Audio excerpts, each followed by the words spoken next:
Thank you for joining us. The webinar will begin shortly.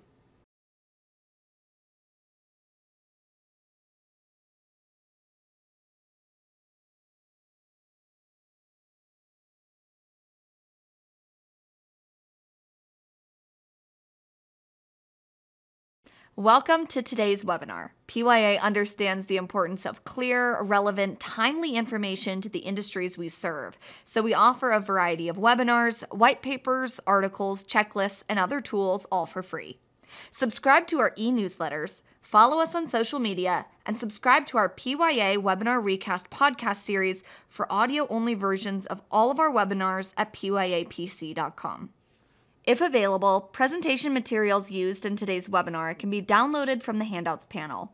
You will also receive an email after the webinar with links to any available slides. All of our webinars are available on demand at pyapc.com.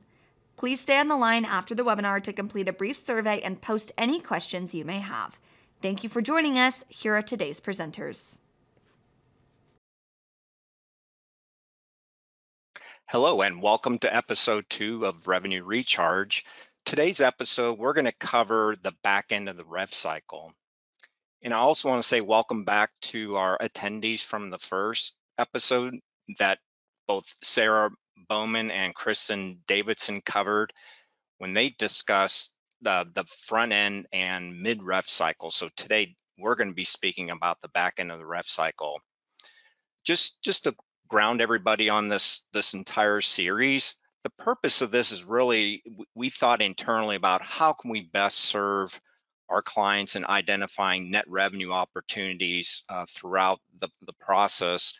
And we wanted to share that based on our client experiences, our professional experiences. And so we've put this series together really in categories and episodes that we want to share with our audience. So that's just a little of that background.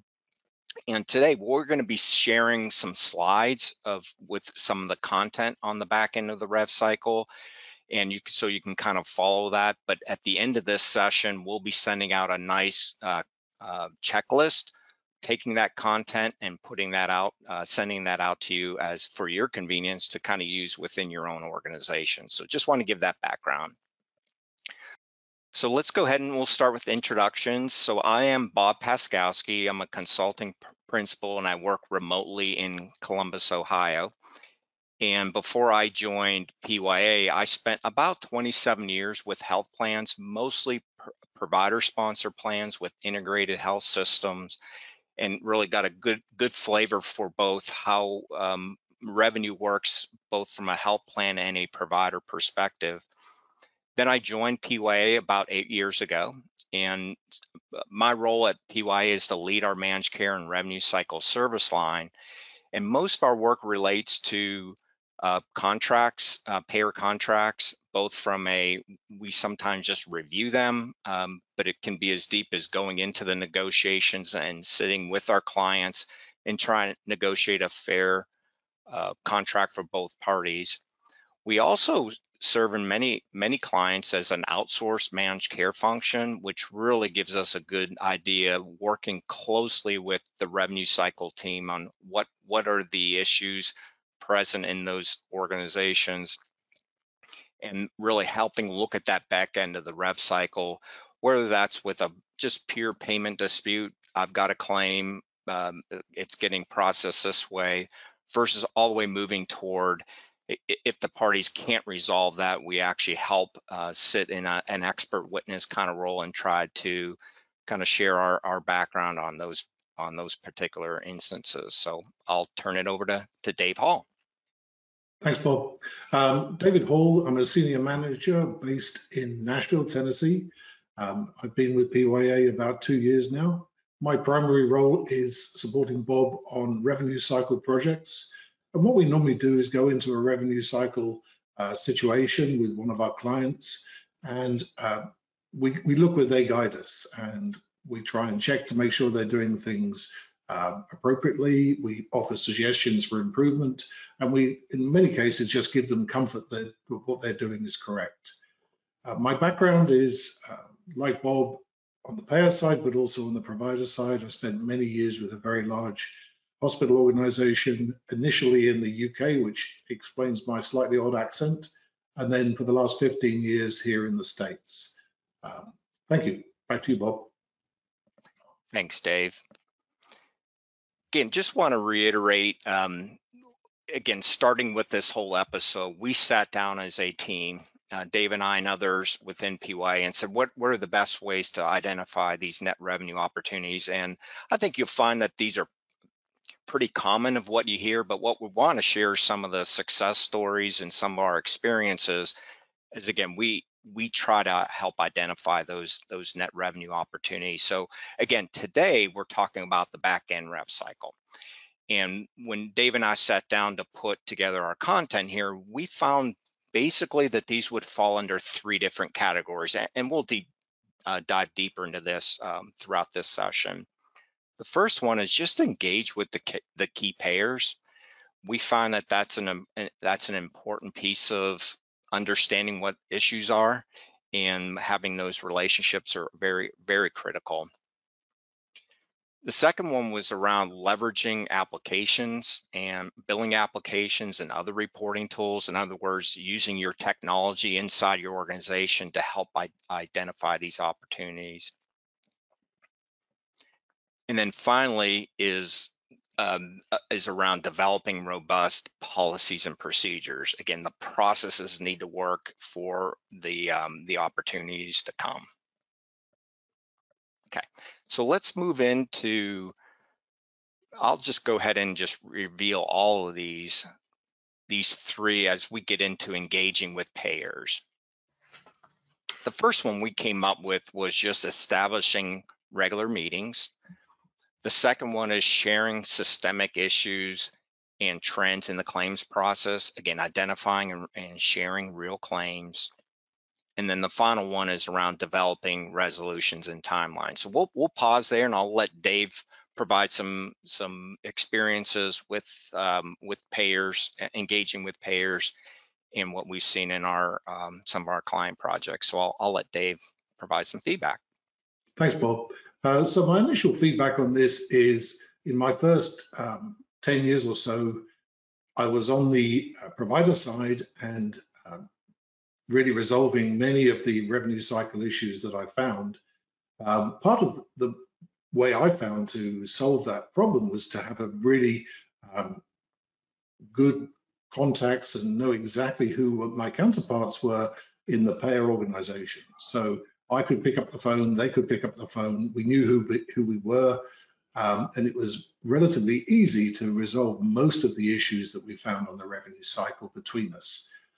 So I'd certainly recommend that. And since we've been going into our clients, again, this is part of the recommendations we develop with them, is how to reach out to the payers, how to set up those meetings, that, to establish a cadence so that they, like I did initially, learn how to really build those relationships and have people available to be able to reach out and solve an issue. Yeah, and Dave, I'll add as well, as at least on this first item around the joint operating committee, I've actually seen that written in managed care contracts, where if there's any, I guess, dispute over issues, one of the topics is, hey, you would conduct or actually conduct joint operating committee meetings, establish them and conduct meetings, so that would help resolve issues.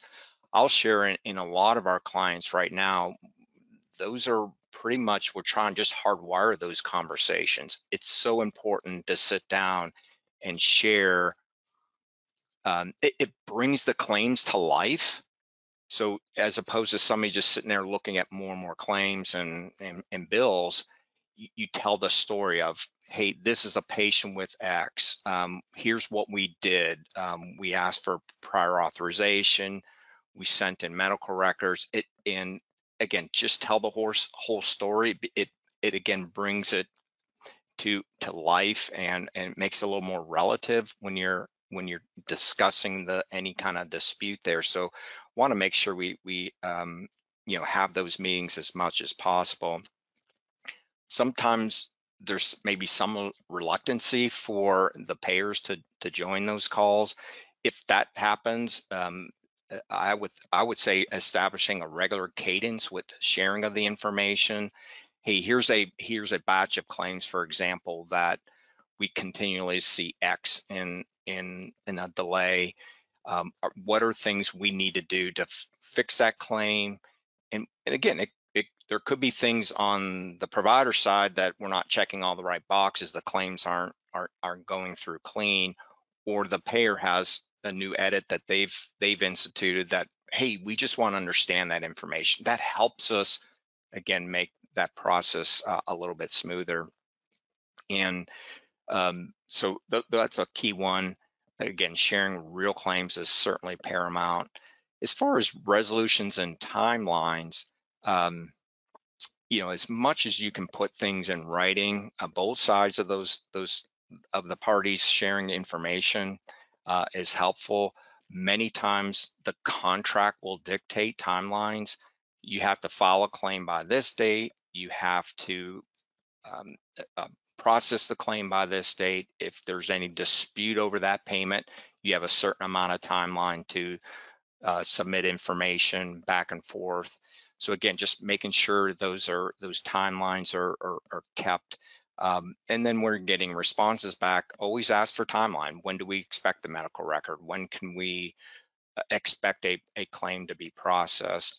But again, at the end of the day, these payer meetings are really about bringing resolutions. And we know that hundreds and thousands of claims are processed in your organizations every day, and getting those brought to the forefront and resolved timely is certainly a win for both sides of the party, of each party.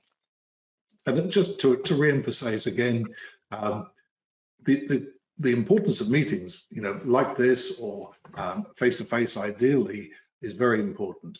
Sending emails is very impersonal, much more difficult to resolve something through email than just to pick up a call and to speak face-to-face to the person you're trying to resolve the issue with, but then record it. Follow up with an email, put a note in the patient account that this was the conversation, this was the agreement, this is what's going to happen next. Exactly as Bob said, make sure you get the timeline established, but recorded as well. Having that as a record of fact is very helpful as you then proceed to try and collect the money as you go on. Yeah, and I'd also say it's okay to have open dialogue about timelines, and many times the people participating in these meetings have their superiors, and they're trying to resolve a claim issue or resolve a contract issue. It's okay to share that, hey, I've got a finance committee meeting that's coming up. I'd love to be able to bring something to that finance committee to share where we're at in a particular issue or how we're resolving claims, et cetera. So it's good to provide all that background to say we've got obligations within our organizations to share. And I also added here on the last item is around sharing options. And what we mean by that is making sure that we're sharing how other providers or other payers are processing these particular issues or these claims, and making sure they're aware that we're trying to resolve those. We're not seeing these issues in different environments. That's okay. I think that's important to share, and also share that there's resolutions within that contract that all need to be brought up. Again, we don't want to make this adversarial, but everyone has options, whether that's terminations or arbitration, those things, if really the parties come to an impasse. So again, it's just good to have that open dialogue to share about all the different options that the parties are considering. Yep, and one of the things we've heard going into our clients is we've exhausted all our appeals. We can't do anything more. And the answer is invariably there's something within the agreement, within the contract, that allows you to escalate it beyond the appeals. So just giving up after the appeals is revenue that you've potentially lost. So just be aware of the options for escalation, the options to speak with key brokers, speak with employers, talk with your physicians, let everybody know that you're in this dispute position, and just don't give up, because this is the revenue that you want to capture. Great. Dave, let's go ahead and we'll move to the next topic. Our second category is around leveraging billing applications and other reporting tools. So again, this is, you've have the relationship now with your payers, but like anything, you want to have as much information on what's going on with that revenue stream as possible. So here we're really talking about maintaining great records, and we'll get into some more examples here. Automating as much as possible, trusting and verifying your information, establishing work queues based on dollar scopes, establishing key metrics around measuring, comparing, and trending.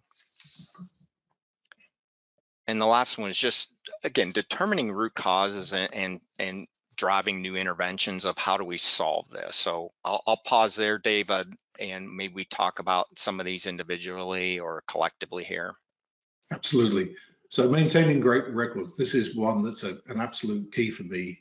The records that you keep as a provider organization really enable you to pursue accounts and claims and get paid what you're entitled to.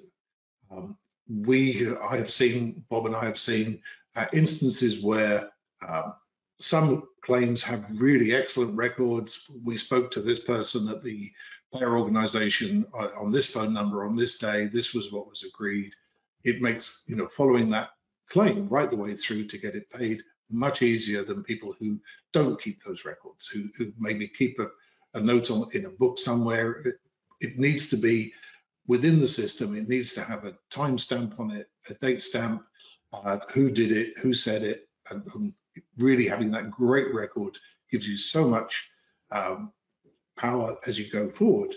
And the other side of that is the data within the system. So again, bringing the information in electronically, automatically, avoiding any kind of manual intervention gives you so much more ability to be accurate and to trust the information that you see within the system.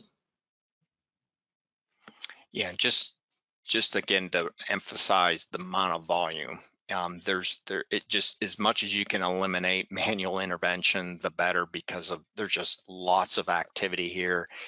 And again, just important to try to leverage those tools. And for, PYA as an organization has sat in an independent kind of a role where we're looking at all kinds of information, let's say in an expert witness case. And part of that story on each claim is to go in and look at the data. And so we'll get to a point where we're reading medical records. In some cases, we're reading call notes.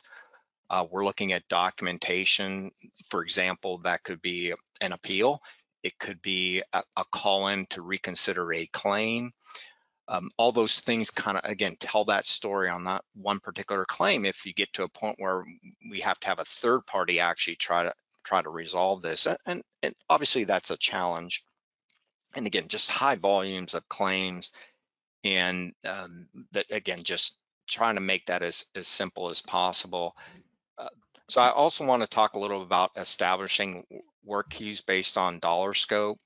This is where you should be working closely with your finance organizations and finance departments and other organizations, looking at that scope level. Again, sending it too low could mean that I'm just going to get inundated with the amount of claims and I won't be able to keep up, versus setting it too high and perhaps losing some opportunities to identify some net revenue there. So again, it's that just knowing your organization and again, having very open dialogue. What's the proper place to set that scope on reviewing of claims? Absolutely, and it's a bang for your buck. The high dollar claims out there, obviously spend time on those, but also the claims where it's repetition. So if the same thing's happening many times, it's easy to then spend time on that particular subject, even if it's low dollars per claim. If you're doing 100 of those, it makes it worthwhile to spend the time on that issue as well. Yeah, and it's sometimes interesting when we look at some of the metrics, we'll get the typical percentage of on a provider engagement where we're looking at payer mix and we're looking at percentage of collections by payer, by classification.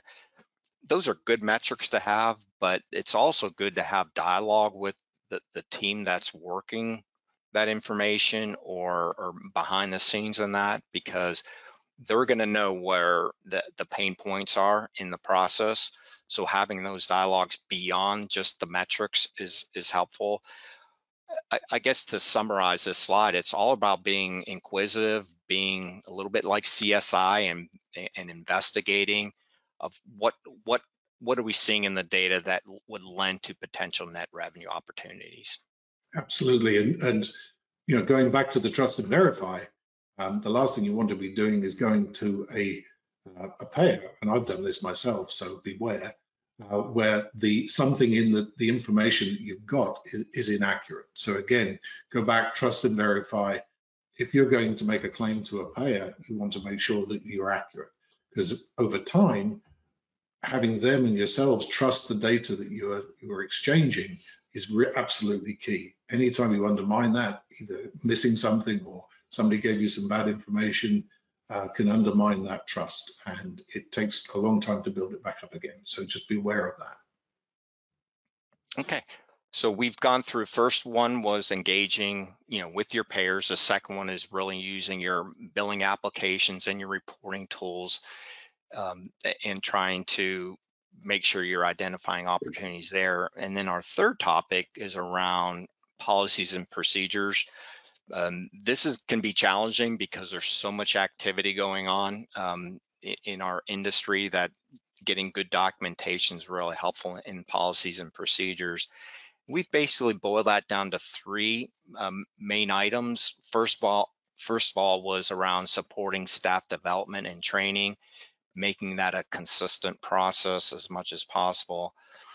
Establishing the process, innate policy and procedure for how to handle write-offs and adjustments. Again, that is directly affecting revenue recognition as you set those policies.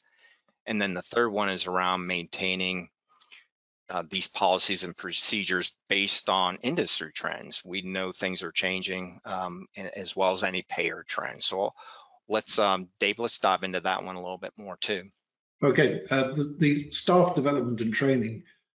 So your staff are out there trying to make decisions every day, and if they've got a really good policy and procedure for every step and every piece that they have to interact with, it gives them and you a lot of comfort that they are making the right decisions. So whatever decisions they make in terms of write-offs or adjustments are supported by the policies and procedures behind that. So it's very important to keep those policies and procedures alive, up to date, like a living document. And as Bob says also, so you can try and get in front of some of the industry trends that are happening. So anticipate that the payers are going to start writing off smaller and smaller claims, or denying them. Have a policy that starts to look at that and how you can guide your team, the revenue cycle team, and how to deal with these issues when they come up. Try and anticipate them. We look at a lot of the industry trends coming in. We're seeing, AI, we're seeing process automation on the payer side that is then impacting the claim denials and payments for the providers. So we want to be aware of those and try and get in front of them. Yeah, and Dave, I'll also add again around this first one around staff. If for the people that participated in episode 1, that was a real emphasis by Sarah and Kristen around making sure that the staff are trained and all that. So this will permeate through, I think, a lot of the episodes of having the staff developed and understanding all the issues. So again, a point of emphasis there.